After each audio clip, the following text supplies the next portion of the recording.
वहीं खबर है कि पाकिस्तान में इमरान को कुर्सी से हटाने की साजिश जिनपिंग ने रची। इमरान पाकिस्तान में मची सियासी उठापटक का ठीकरा विपक्ष पर फोड़ रहे हैं। उन्होंने कभी चीन या जिनपिंग का नाम तक नहीं लिया। लेकिन खबर है कि इमरान जिनपिंग की आंखों में खटक रहे थे, इसलिए उन्होंने पर्दे के पीछे से इमरान की कुर्सी छीनने का षड्यंत्र रचा। ये तो किसी से नहीं छिपा कि पाकिस्तान चीन की भीख पर जिंदा है। कहा जा रहा है कि फरवरी में इमरान खान जब जिनपिंग से मिले थे तो उन्होंने उनके आगे पैसों के लिए हाथ फैला दिए थे। यही नहीं, 2 दिन पहले हुई इस्लामाबाद की रैली में भी उन्होंने चीन की तारीफों के पुल बांधे थे कि पिछले 30 साल में चाइना ने 70 करोड़ लोगों को गुर्बत से निकाला। लेकिन खबर है कि चीन इमरान को सिरदर्द मान रहा है, क्योंकि इमरान राज में पाकिस्तान में चीन का ड्रीम प्रोजेक्ट कहा जाने वाला चाइना पाकिस्तान इकोनॉमिक कॉरिडोर यानी कि CPEC पटरी से उतर गया। और यही बनी इमरान की सरकार पर संकट आने की वजह। कहा जा रहा है कि जिनपिंग ने ही इमरान को हटाने की स्क्रिप्ट लिखी, जिसमें उन्होंने बड़े ही शातिर तरीके से इमरान को पता चले बिना पाकिस्तान की आर्मी और वहां की विपक्षी पार्टियों को अपना मोहरा बनाया और उनकी सरकार गिराने की साजिश को अंजाम देना शुरू कर दिया। खबर है कि इमरान राज में शी जिनपिंग का ड्रीम प्रोजेक्ट CPEC न सिर्फ ठप हो गया, बल्कि इस पर काम कर रही चीन की कंपनियों को भी पाकिस्तान सरकार ने भुगतान नहीं किया। इस बारे में हाल ही में चीन की कंपनी ने इमरान सरकार को चिट्ठी भेजी थी, जिसमें लिखा गया था कि पाकिस्तान को चीन की कंपनी से 1200 करोड़ रुपए से ज्यादा का भुगतान करना था, लेकिन अब तक उसे सिर्फ 875 करोड़ रुपए का ही भुगतान हुआ है। यही नहीं, चिट्ठी में पैसे देने के लिए 24 मार्च तक की डेडलाइन भी दी गई थी। कहा जा रहा है कि ये तो इमरान सरकार को चीन की सिर्फ एक कंपनी की धमकी थी, लेकिन आंकड़े बताते हैं कि चीन की कंपनियों के अरबों रुपए इमरान सरकार में फंसे हुए हैं। इमरान ने यही गलती नहीं की, बल्कि कुर्सी संभालने के बाद से वो लगातार CPEC की ऐसी शर्तों का उल्लंघन कर रहे हैं जिन्हें गुप्त रखना था। समझौते के मुताबिक पाकिस्तान डील की डिटेल किसी अंतर्राष्ट्रीय एजेंसी से साझा नहीं कर सकता था, लेकिन कर्ज के लिए इमरान ने CPEC की शर्तें अंतर्राष्ट्रीय संस्था IMF से साझा की, क्योंकि IMF अपने सदस्य देशों को आर्थिक मदद देती है। और माना जा रहा है कि इन्हीं वजहों से जिनपिंग ने ठान लिया कि वो इमरान को उनकी कुर्सी से हटाकर दम लेंगे। वैसे खबर है कि कुर्सी के इस खेल में मामला सिर्फ पैसे का ही नहीं, बल्कि नियत का भी है। और कहा जा रहा है कि इमरान की बदली नियत ने जिनपिंग को पाकिस्तान की सियासी सर्कस का रिंग मास्टर बना दिया। पिछले महीने जब इमरान जिनपिंग से मिले तो उन्हें शायद अंदाजा भी नहीं रहा होगा कि मुस्कुराकर हाथ मिलाने वाले और खुद को उनका दोस्त कहने वाले जिनपिंग उनकी पीठ में खंजर घोंपेंगे। वैसे सिक्के का दूसरा पहलू ये कह रहा है कि इमरान ने चीन को धोखा दिया, और वो भी कोई ऐसा वैसा धोखा नहीं। खबर है कि इमरान ने अपने राष्ट्रीय सुरक्षा सलाहकार मोईद यूसुफ के जरिए अमेरिका को ये डील दी थी कि अगर पाकिस्तान को अमेरिका CPEC जैसा कोई ऑफर दे तो वो चीन के साथ CPEC को खत्म करने को तैयार है। लेकिन अमेरिका ने इस पेशकश को ठुकरा दिया और ये बात चीन तक पहुंच गई और जिनपिंग का पारा 7वें आसमान पर पहुंच गया और शुरू हो गई इमरान सरकार की उल्टी गिनती। वहीं यूक्रेन युद्ध के बीच पुतिन के नाम पर धमकी देने वाली कजाकिस्तान की एक RJ को नौकरी से हाथ धोना पड़ गया, क्योंकि उसने फेसबुक पर यूक्रेन युद्ध पर हुई एक बहस के समय अमेरिका और उसके सहयोगियों का समर्थन किया। आरोप है कि बहस बढ़ने पर उसने पुतिन का नाम लेकर एक शख्स को डराने की कोशिश भी की और उसे चेतावनी दी कि ज्यादा बोलने पर वो अंकल बोबा से कहकर कजाकिस्तान पर हमला करवा देगी। असल में पुतिन के समर्थक उनके लिए इस नाम का इस्तेमाल करते हैं। RJ का ये बयान देखते ही देखते सोशल मीडिया पर वायरल भी हो गया और इसको लेकर कजाकिस्तान में विवाद गर्मा गया, जिसके बाद लोगों ने कजाकिस्तान के उस रेडियो स्टेशन को निशाने पर ले लिया जहां वो लड़की RJ की नौकरी करती थी। हालांकि विवाद गर्माता देख रेडियो स्टेशन ने उसके बयान से पल्ला झाड़ लिया और उसे नौकरी से निकाले जाने का फरमान सुना दिया, क्योंकि खुद कजाकिस्तान सरकार भी यूक्रेन पर रूसी हमले के खिलाफ बोलने से परहेज करती रही है। यूक्रेन की सेना ने रूस के खतरनाक जासूसी ड्रोन को मार गिराया। ओरलान 10 नाम का यह ड्रोन यूक्रेन के सैनिक ठिकानों की सटीक जानकारी रूस की सेना के पास भेजता था, लेकिन इस बार वो ऐसा नहीं कर पाया, क्योंकि खुद छिपकर जासूसी करने वाला ड्रोन यूक्रेन के सैनिकों की नजर में आ गया और उन्होंने इसे ढेर कर दिया। इसकी कुछ तस्वीरें भी उनकी तरफ से जारी की गईं, जिनमें रूस का ड्रोन जमीन पर गिरा नजर आया। उसके पास ही यूक्रेन का एक सैनिक भी बैठा दिखाई दिया। यूक्रेन के मुताबिक रूस का ड्रोन कैमरे के जरिए ली गई उनकी सैन्य ठिकानों की जानकारी रूसी सेना के पास भेजता था, जिसकी मदद से रूस के सैनिक उनके ठिकानों पर बमबारी करके उन्हें तबाह कर देते थे। और इस बार भी ये ड्रोन ऐसा ही करने आया था, लेकिन यूक्रेन की सेना ने हमला करके उसे मार गिराया। और यूक्रेन ने इसे एक बड़ी कामयाबी बताया, क्योंकि रूस का ये जासूसी ड्रोन आसमान में सैकड़ों फीट की ऊंचाई से भी सटीक जानकारी देता है और इसमें उसकी मदद करते हैं ड्रोन में लगे अलग अलग तरह के कैमरे।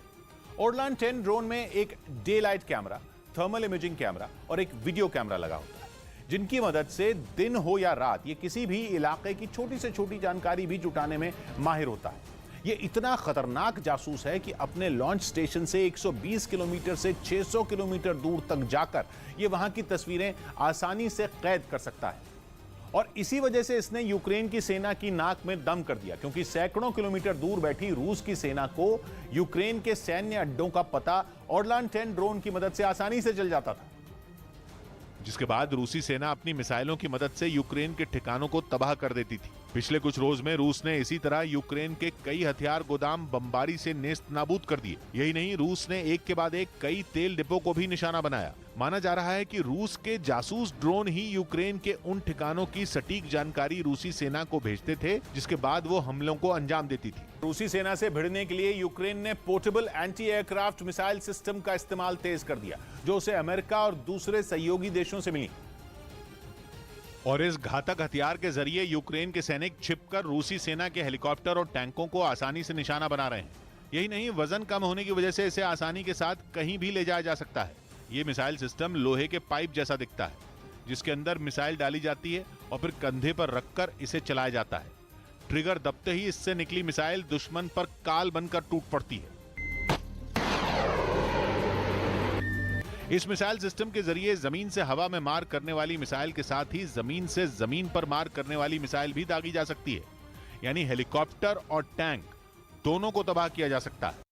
जंग के मोर्चे पर यूक्रेन ने रूस की सेना के काफिले पर बड़ा हमला करने का दावा किया। इस हमले में पुतिन की पलटन को काफी नुकसान पहुंचा और इन्हीं जोरदार धमाकों से रूसी सेना की गाड़ियों के परखचे उड़ गए। इसके बाद वहां जमीन से काले धुएं का गुबार आसमान की तरफ उठता दिखा। यूक्रेन ने दावा किया कि उसने रिमोट कंट्रोल के जरिए इन धमाकों को अंजाम दिया। इससे पहले वहां सड़क पर गाड़ियों की एक लंबी कतार आगे बढ़ती दिखी, लेकिन कुछ दूर पहुंचते ही वहां एक के बाद एक कई धमाके हो गए और पल भर में उस सड़क से गुजर रहा ये काफिला राख के ढेर में बदल गया। हालांकि इस दौरान धमाकों की चपेट में आने से बची कई गाड़ियों ने अपना सफर जारी रखा।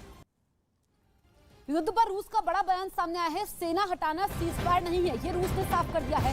कीव चर्निव में हमले घटाएगा रूस। रूस ने सहमति तो दी है कि वो कीव चर्निव में हमले घटाएगा, उसकी सेना वहां पर ज्यादा हमले नहीं करेगी, लेकिन एक बात और साफ कर दी है कि सेना हटाना सीजफायर नहीं है। इस वक्त की सबसे बड़ी खबर हम आपको बता रहे हैं, महायुद्ध ब्रेकिंग। युद्ध पर रूस का बड़ा बयान सामने आया है। सेना हटाना सीजफायर नहीं है, कीव चर्निव में हमले घटाएगा रूस। 35 दिन बीत चुके हैं, लेकिन अभी भी वहां पर दोनों तरफ से जंग जारी है। रूस के बेलगोरोद में धमाका हुआ है। रूस के सैन्य शिविर पर हमला हुआ है। सैन्य शिविर पर धमाके में 4 लोग घायल हुए हैं। यूक्रेन बॉर्डर से 12 किलोमीटर दूर ये धमाका हुआ है। तस्वीरें भी हम आपको दिखाएंगे। रूस के सैन्य शिविर पर यह हमला होता है। आप तस्वीरें देखिए, ये धमाका आप देख सकते हैं। और जहां पर ये बेलगोरोद रूसी सेना के शिविर पर हमला हुआ है, सैन्य शिविर पर, ये यूक्रेन के बॉर्डर से महज 12 किलोमीटर की दूरी पर है। खार्किव के एक गांव से रूस की सेना अपने सैनिकों के शव छोड़कर भाग खड़ी हुई। यूक्रेन का दावा है कि उसने शहर के कुछ गांव को रूस के कब्जे से छुड़ा लिया है। और इसी का नतीजा है कि रूस की सेना अपने कुछ फौजियों के शव छोड़कर वहां से उल्टे पांव लौट गई। वहां से जो तस्वीरें सामने आई, उनमें खार्किव के उस गांव में हर दूसरे कदम पर रूस के सैनिकों के शव नजर आए। वहां सब कुछ तबाह दिखा, चारों तरफ सिर्फ बर्बादी दिखाई दी। और उसी के बीच रूस के फौजियों के शव भी, जंग का हिस्सा रहे उन रूसी सैनिकों के शव जहां तहां पड़े रह गए। कुछ सड़क पर और कुछ शव गड्ढे के अंदर। न केवल शव बल्कि जेड का निशान वाले कुछ रूसी टैंक भी वहां कबाड़ में बदले दिखे। जर्मनी में जेड निशान के साथ प्रदर्शन करने वालों पर मुकदमा चलाया जाएगा। दोषी पाए जाने पर जुर्माने के साथ 3 साल तक की सजा हो सकती है। ऐसा इसलिए क्योंकि जेड निशान यूक्रेन पर रूस के हमले का समर्थन करता है।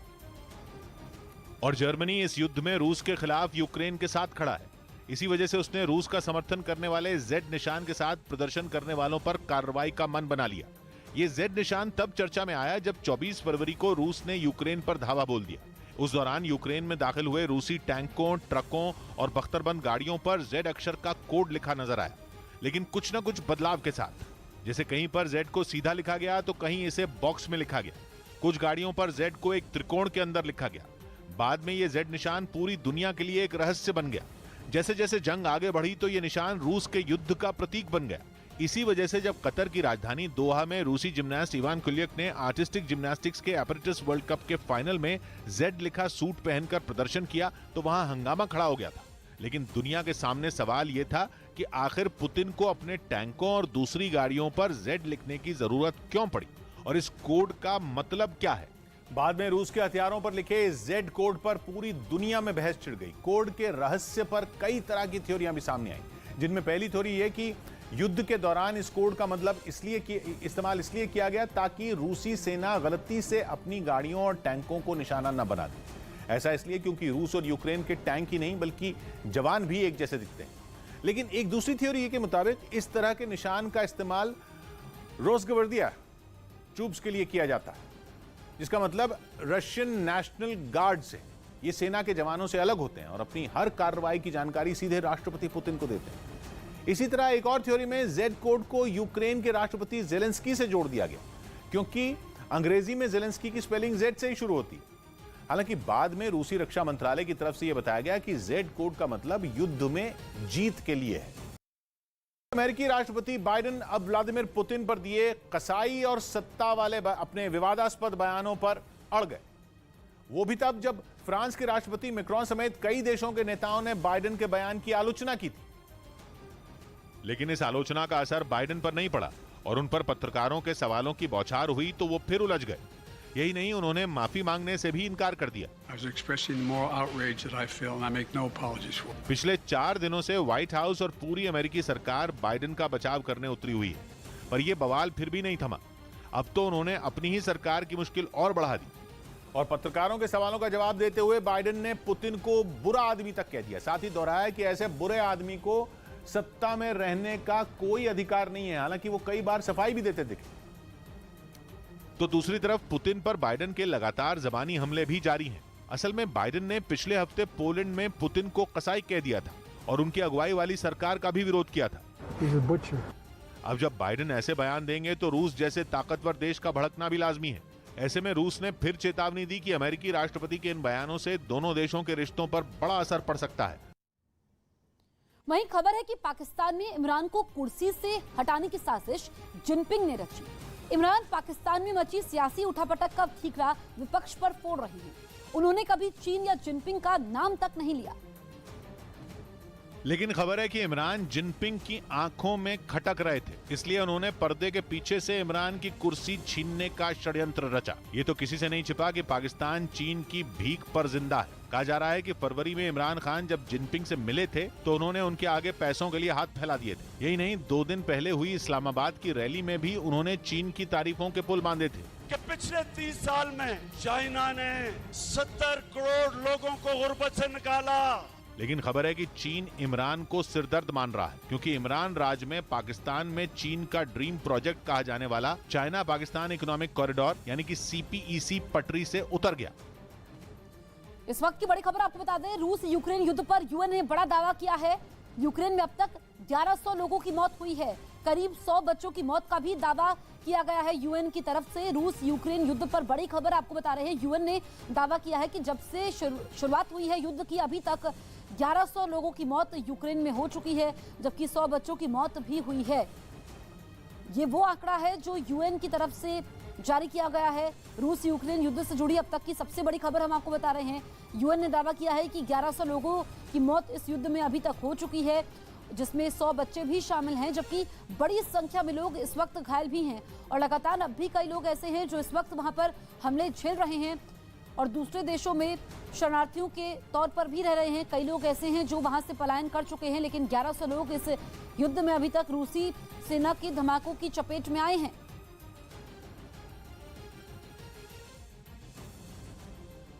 और अब आपको बताते हैं इमरान की सरकार पर संकट आने की वजह। कहा जा रहा है कि जिनपिंग ने ही इमरान को हटाने की स्क्रिप्ट लिखी, जिसमें उन्होंने बड़े ही शातिर तरीके से इमरान को पता चले बिना पाकिस्तान की आर्मी और वहां की विपक्षी पार्टियों को अपना मोहरा बनाया और उनकी सरकार गिराने की साजिश को अंजाम देना शुरू कर दिया। खबर है कि इमरान राज में शी जिनपिंग का ड्रीम प्रोजेक्ट CPEC न सिर्फ ठप हो गया, बल्कि इस पर काम कर रही चीन की कंपनियों को भी पाकिस्तान सरकार ने भुगतान नहीं किया। इस बारे में हाल ही में चीन की एक कंपनी ने इमरान सरकार को चिट्ठी भेजी थी, जिसमें लिखा गया था कि पाकिस्तान को चीन की कंपनी को 1200 करोड़ रुपए से ज्यादा का भुगतान करना था, लेकिन अब तक उसे सिर्फ 875 करोड़ रुपए का भुगतान हुआ है। यही नहीं, चिट्ठी में पैसे देने के लिए 24 मार्च तक की डेडलाइन दी गई थी। कहा तो यह भी जा रहा है कि इमरान सरकार को चीन की सिर्फ एक कंपनी की धमकी नहीं थी,